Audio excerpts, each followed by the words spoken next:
Alasan Wanda Hamidah akui rusak rumah mantan suami. Aktris sekaligus politisi Wanda Hamidah mengakui dirinya melakukan pengerusakan terhadap rumah mantan suaminya, Daniel Patrick Skule. Namun di balik itu, Wanda merasa tindakannya dipicu oleh rasa frustasi akibat sulit bertemu dengan anaknya. Dalam video klarifikasinya, Wanda Hamidah menjelaskan kronologi yang terjadi menurut versinya. Setiap akhir pekan, Wanda Hamidah membiarkan anaknya, Malakai, untuk menghabiskan waktu bersama ayahnya.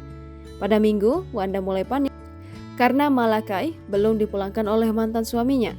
Wanda pun langsung bergegas menjemput anaknya ke rumah lama Daniel. Di saat bersamaan, Daniel sulit dihubungi dan tidak ada di rumah lamanya. Wanda Hamidah akhirnya menemukan alamat rumah baru Daniel dan datang untuk menjemput Malakai. Namun, Wanda mengaku tak mendapat sambutan baik dari mantan suaminya itu. Sampai saat ini, Wanda Hamidah mengaku masih belum dipersatukan lagi dengan anaknya. Ia berjanji siap menempuh jalur hukum untuk mendapatkan kembali Malakai ke pelukannya. Saya datang ke situ. Ketika saya datang, idealnya Malakai saya dibukakan pintu dan Malakai dikembalikan kepada saya sebagai orang yang berhak sebagai seorang ibu.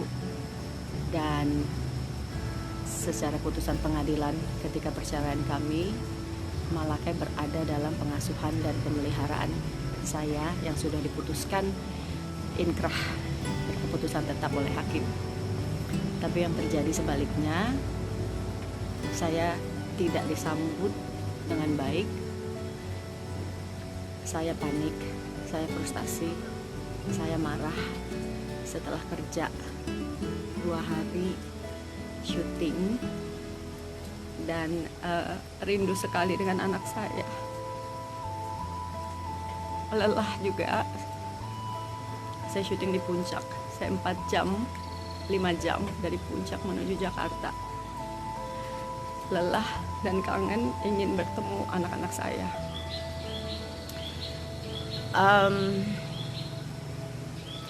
Saya menerobos masuk dan tidak dibukakan pintu.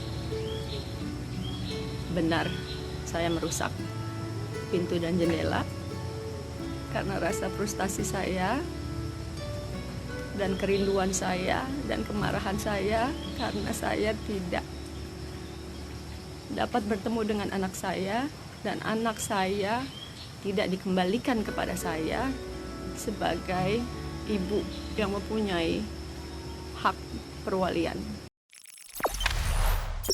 Jangan lupa subscribe, share, komen, dan like ya.